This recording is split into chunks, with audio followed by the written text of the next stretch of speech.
ये आवाज किसने दी? तभी हरिया को सामने कुछ दूर एक औरत खड़ी दिखाई देती है। अरे भाई, ये औरत अकेली इतनी रात को इस जंगल में क्या कर रही है? चलकर पूछना पड़ेगा।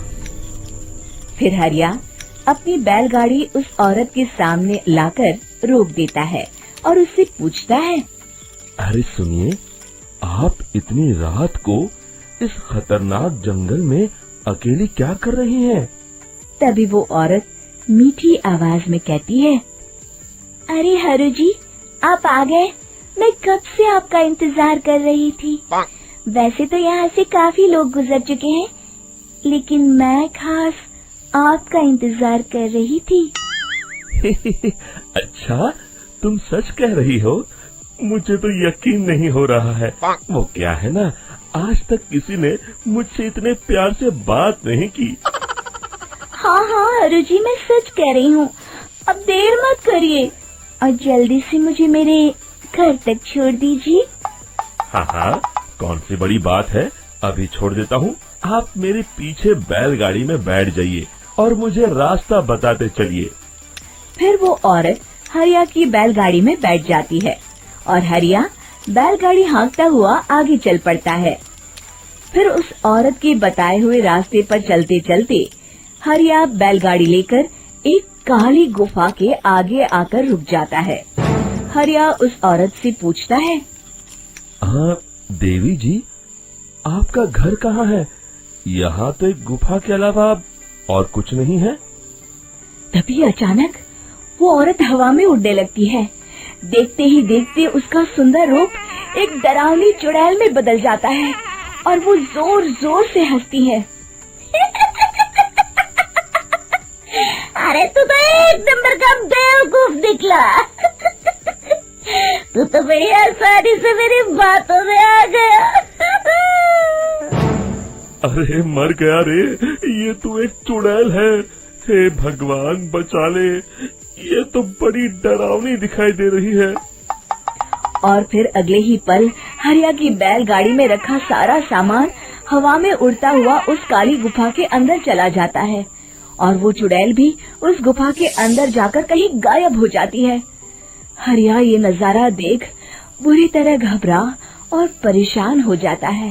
अरे ये चुड़ैल तो मेरा सारा सामान लेकर गुफा में गायब हो गई। अब क्या होगा?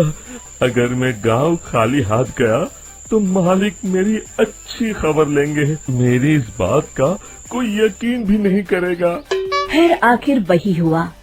हरिया के मालिक चंपक सेठ को हरिया की किसी भी बात पर रत्ती भर भी यकीन नहीं हुआ। चंपक सेठ को लगा हरिया झूठ बोल रहा है और उसने ही लालच में आकर सारा सामान हड़प कर लिया है। फिर हरिया को बेईमान समझकर चंपक सेठ उसे काम से निकाल देता है। अगले दिन अपनी दुकान में परेशान बैठा चंपक सेठ गुस्से में बड़बड़ाता है, अरे दुकान में तो सामान बिल्कुल भी नहीं है। अब मुझे ही शहर जाकर सामान लाना होगा। फिर वो अपनी बैलगाड़ी लेकर शहर चला जाता है। शहर से सामान लेकर जब चंपक सेठ वापस गांव लौट रहा होता है, तभी उसे एक आवाज सुनाई देती है, चंपक जी, ओ चंपक जी। अरे ये तो कोई मेरा नाम लेकर मुझे पुकार रहा है। फिर उस रास्ते में वही औरत खड़ी दिखाई देती है। फिर क्या था, हरिया की तरह चंपक सेठ भी उस औरत के पास अपनी बैलगाड़ी लेकर जाता है और वो भी उसकी चिकनी चुपड़ी बातों के मुंह जाल में फंस जाता है। फिर चुड़ैल उसे भी अपनी गुफा तक ले जाती है और उसका सारा सामान लेकर गुफा में गायब हो जाती है। बेचारा चंपक सेठ लाचार होकर खाली हाथ गांव लौट आता है। फिर ये उस जंगल में रोज की बात हो जाती है। जो कोई भी शहर से कुछ लेकर गांव की तरफ लौटता, वो चुड़ैल उसे बेवकूफ बनाकर उसका सारा सामान लेकर गुफा में गायब हो जाती। एक दिन हरिया एक लकड़हारे को उसी जंगल की तरफ जाते हुए देखता है। फिर हरिया उसे रोकते हुए कहता है, अरे भाई, क्यों अपनी मौत को दावत दे रहे हो? मेरी बात मानो, आगे जंगल में मत जाओ, वहाँ एक बड़ी भयानक चुड़ैल रहती है।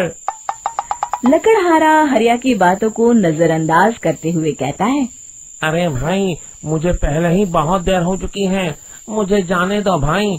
शाम तक लकड़ियाँ काट कर शहर के बाजार में बेचना है। तुम अपनी ये कहानी किसी फुर्सत में बैठे इंसान को सुनाओ, मैं तो चला। इतना कहकर लकड़हारा वहाँ से आगे जंगल की तरफ चला जाता है।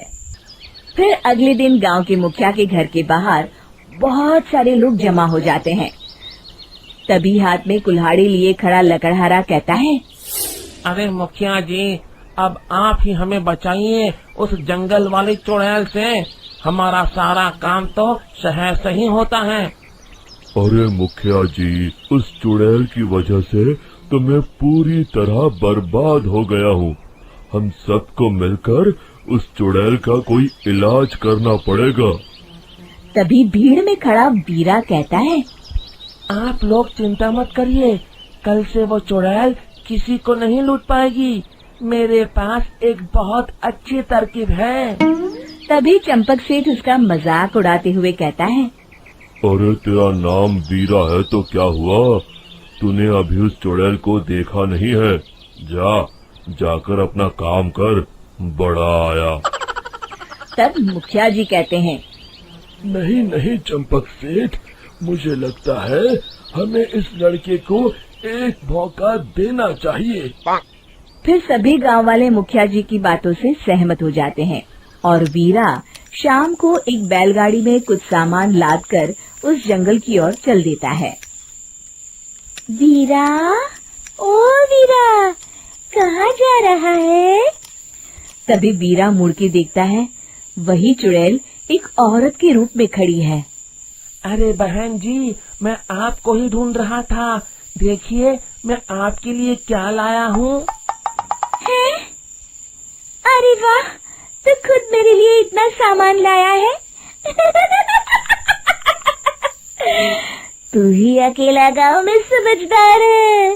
जरा देखो, मैं भी खोल के, बड़े भूख लगी है। जैसे ही चुड़ैल उस सामान पर से कपड़ा हटाती है, एक भगवान शिव की तेज रोशनी उसके अंदर मूर्ति से निकलती है और चुड़ैल अपने असली रूप में आकर जलने लगती है। अरे मैं जल रही हूँ, बचाओ! बचाओ! ओम नमः शिवाय, मर गई मैं! देखते ही देखते वो चुड़ैल राख के साथ उड़ जाती है और सभी गांव वाले भी वहां जाते हैं। शिक्षा बुराई पे सदा अच्छाई की ही जीत होती है।